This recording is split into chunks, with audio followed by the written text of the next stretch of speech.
नमस्कार, मैं हूँ इंद्रानी तालुकदार। आज ना मुझे बहुत मन कर रहा था कि आप लोगों के सामने एक कहानी शेयर करूँ। वो कहानी है माँ ललिता त्रिपुर सुंदरी की और कामेश्वर भैरव की, जिन्हें हम कहते हैं शिव जी। हमारे शिव और शक्ति की मिलन की गाथा जो है मैं आप लोगों को शेयर करने जा रही हूँ। कहानी इस प्रकार रही, तो मैं शुरू करती हूँ कहानी। एक समय की बात है, मतलब हजार हजार सालों पुरानी बात है, जिस टाइम पे एक राक्षस था, उसका नाम था तारकासुर। तारकासुर इतना बदमाश था, इतना अत्याचारी था, उसने सारे देवगणों के ऊपर ना अत्याचार करके रखा हुआ था। देवगणों के ऊपर ही नहीं, उसने मनुष्य गणों के ऊपर भी अत्याचार करके रखा था। देवगणों की जो स्वर्ग है उसको उसने जो है आक्रमण कर दिया था, और जो है उसने स्वर्ग की जैसा ही खूबसूरत सा एक नगरी भी उसने मतलब बसाया था, और स्वर्ग पर भी आक्रमण कर दिया था। और जो देवताओं के जो वाइफ्स थे, जो देवियाँ थी अलग अलग, उन लोगों को भी किडनैप करके रखा हुआ था। मतलब हर तरीके की अत्याचारी था वो। तो मतलब देवगण तो बहुत परेशान थे, अब क्या करे। तो देवगण को ये सब बात पता चली है। एक किसी ने प्रेडिक्शन दिया उनको कि शिव जी के जो पुत्र होंगे, शिव और शक्ति के जो पुत्र होंगे, उनके हाथों ही तारकासुर का वध होगा। अब सब लोग परेशान, शिव और शक्ति के पुत्र कैसे होंगे। जो शिव जी थे वो तो ध्यान में मग्न हो गए, और शिव जी बहुत क्रोधित थे, क्योंकि जो ये सती के वियोग के बाद शिव जी बहुत क्रोधित हो चुके थे, और वो ध्यान में इस तरीके से मग्न हो गए थे कि शिव जी के सामने जाके इवन शिव जी का ध्यान तोड़ना भी ये देवगणों के लिए ये मतलब इम्पॉसिबल जैसी बात थी। तो सारे देवगण मिल के वो कामदेव के पास गए।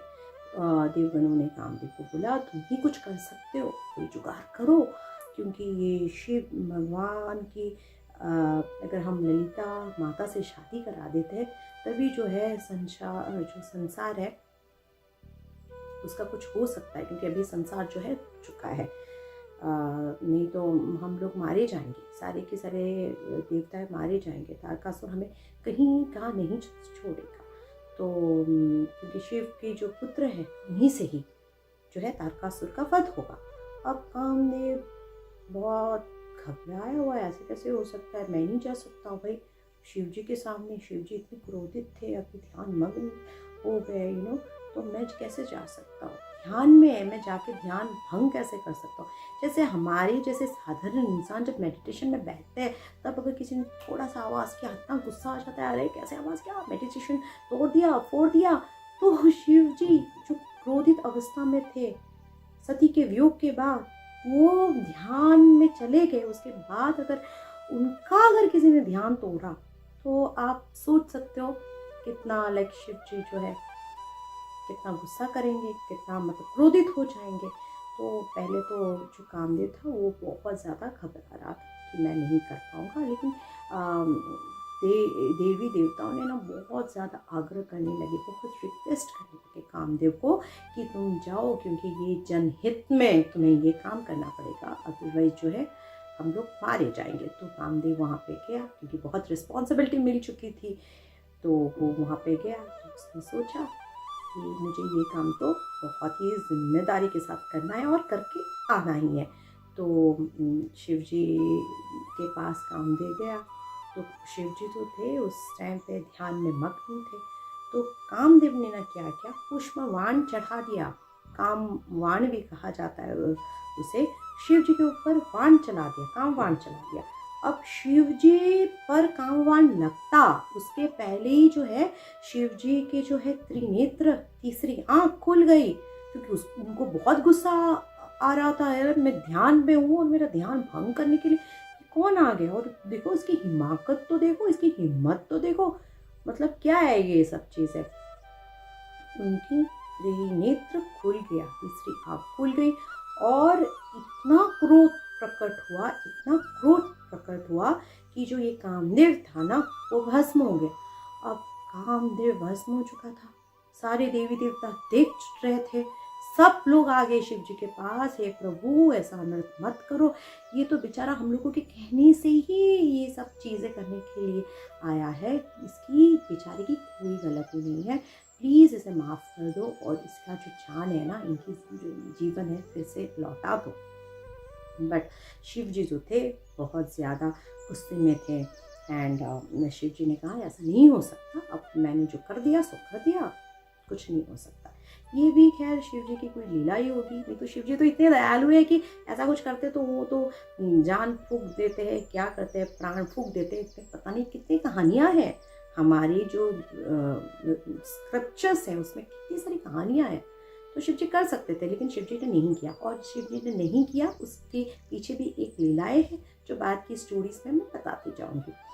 तो जी ने ऐसा नहीं किया। फिर कामदेव की जो पत्नी है रति, वो आई, उन्होंने भी बहुत ज़्यादा शिव जी को रिक्वेस्ट किया, गिड़गिड़ाया शिव जी के सामने कि शिव जी प्लीज़ मेरे पति की ज़िंदगी वापस दे दो, उनकी जान जो है वापस दे दो, अदरवाइज जो है मैं जी नहीं पाऊंगी अब। शिव जी क्रोधित अवस्था में, शिव जी ने कहा मैंने जो कर दिया सो कर दिया, लेकिन हाँ तुम मुझे बहुत ज़्यादा रिक्वेस्ट कर रहे हो तो इसीलिए कामदेव का जन्म फिर से होगा। कब होगा? द्वापर युग में होगा, जब भगवान श्री कृष्ण द्वापर युग में कृष्ण अवतार लेंगे तो श्री कृष्ण के पुत्र के रूप में कामदेव का फिर से जन्म होगा, तब तक तुम इंतजार करो, बोल के शिव जी वहां से चले गए। अब क्या करे, सारे देवी देवता भी वहां से चले गए, ये रति जो थी वो भी चली गई वहां से रोती रोती। तो कामदेव का जो राख पड़ा हुआ था वहां पे, उस राख से जो शिव जी के जो गण थे वो आए, एक मूर्ति बनाए, और वो मूर्ति एक इंसान का मूर्ति बनाया। वो मूर्ति बाद में ना, कुछ दिनों के बाद वो मूर्ति जो है एक राक्षस का रूप ले लिया, उसका नाम पड़ा भांडासुर। अभी जो ये भांडासुर है वो भांड करेगा पूरा। भांडासुर नाम का एक राक्षस पैदा हुआ उसी मिट्टी से नहीं, उसी राख से। फिर जो है वो जो भांडासुर है ना वो बहुत पराक्रमी है, क्योंकि वो शिव जी के क्रोध से ही पैदा हुआ ना। शिव जी ने जब उसको भस्म कर दिया था ना कामदेव को, और कामदेव भी तो शक्तिशाली तो था ही, कामदेव को भस्म कर दिया था, तो वो भी बहुत ज़्यादा शक्तिशाली था, लेकिन वो क्रोध से उत्पन्न हुआ था शिव जी के, तो इसीलिए उसमें जो है तमोगुनी प्रवृत्तियाँ जो थी वो ज़्यादा थी, तो वो भी बहुत शक्तिशाली था। तो उसने भी देवताओं के समान ही एक दूसरे राज्य उसने बनाया, सेम स्वर्ग जैसा ही एक दूसरा राज्य बनाया, उसका राजा बना। उसके राज्य का नाम था शून्यक। तो वो शून्यक जो उसका राज्य का नाम था ना, तो उस जमाने में उसका नाम था सुनीतपुर। शून्यक लिखा हुआ है सुनीतपुर। सुनीतपुर कहाँ है पता है? अब मुझे पता चला ये सुनीतपुर कहाँ है। मेरा जो गुवाहाटी वाला घर है ना, उसके पास में आई थिंक तो 3-4 आवर्स की दूरी पे तेजपुर है, तेजपुर सुनीतपुर, वहाँ पे ये है वो। वो ऐतिहासिक काल से वो सब हो रहा है वहाँ पे ही जो है ये जो भांडासुर का राज्य उसने बना के रखा हुआ था। तो उसने ना, क्योंकि उसको अमर बनना था, शक्तिशाली तो वो था ही, उसको अमर बनना था, तो उसने ब्रह्मा जी का जो है तपस्या करना शुरू किया, और ब्रह्मा जी उसकी तपस्या से खुश हो गए। तो उन्होंने ब्रह्मा जी ने बोला उनको, क्या वर मांगना चाहते हो मांगो। तो भस्मासुर ने भी उनको अमर होने का वर मांग दिया। तो ब्रह्मा जी ने बोले ठीक है तुम अमर हो जाओ, लेकिन हाँ जो है एक्सेप्शनल केसेस जो है देवी देवता हमेशा रखते थे वर देने की टाइम पे। तो बोला कि तुम अमर तो हो जाओगे, लेकिन एक देवी, सिर्फ एक देवी जो तीनों लोगों में सबसे ज़्यादा खूबसूरत है और सबसे ज़्यादा ज्ञानी है तीनों लोगों में, और सबसे ज़्यादा शक्तिशाली है, वो देवी के हाथों ही तुम्हारा वध होगा। अगर ऐसी कोई देवी है तो तुम्हारा वध होगा, अगर ऐसी कोई देवी नहीं है तो तुम्हारा वध नहीं होगा। अब मैं क्या बोलूँ, अब मैं चुप नहीं रह सकती इस मामले में, इस लाइन में तो मैं चुप रह ही नहीं सकती। जो तीनों लोकों में सबसे खूबसूरत, हो माँ ललिता अंबिका, जो तीनों लोकों में सबसे ज्यादा ज्ञानी ललिता अंबिका, जो सबसे शक्तिशाली तीनों लोकों में ललिता अंबिका माता। ललिता अंबिका माता कहाँ हो आप? चलो अभी आ जाएंगी ललिता अंबिका माता। तो उसको वर मिल गया भांडासुर को, अब तो विशाल शक्तिशाली बन के घूम रहा है वो, और भी अत्याचार बढ़ गया है उसका। इधर देखो अत्याचार कर रहा है, उधर देखो अत्याचार कर, वो राक्षस था ना, राक्षस प्रवृत्ति वाला, तो और अत्याचार तो वो करेगा ही ना। तो फिर ये सब कर रहा था। फिर जो है देवी देवता फिर से परेशान, देवतागण फिर से परेशान। एक तो था तारकासुर, ऊपर से ये कौन पैदा हो गया भांडासुर। सब लोग जो है देवताओं के ऊपर अत्याचारी कर रहा है। अब जो है तो देवता लोगों ने ये डिस्कशन किया, सारे देवता लोग मीटिंग में गए, डिस्कशन किया। तो एक ही कंक्लूजन में वो लोग आए कि चलिए हम तीनों लोगों की जो महान शक्तिशाली, महान खूबसूरत, महान ज्ञानमय देवी है ललिता त्रिपुर सुंदरी, उनका आह्वान करते हैं। तो सारे देवता मिलके उनका ललिता त्रिपुर सुंदरी का आह्वान किया, यज्ञ किया। तो मतलब उनके यज्ञ में एक खूबसूरत सा ज्योति का प्राकृत्य हुआ। उसके बीच में थी माँ ललिता त्रिपुर सुंदरी, इतनी खूबसूरत, सब देखते रह गए, इतनी खूबसूरत।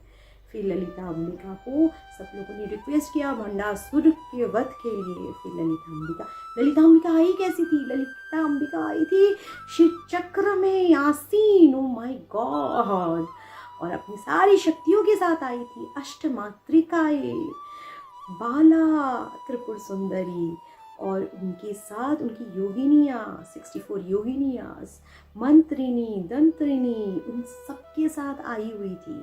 और वो किस रथ में आई थी? चक्रराज रथ में आई थी।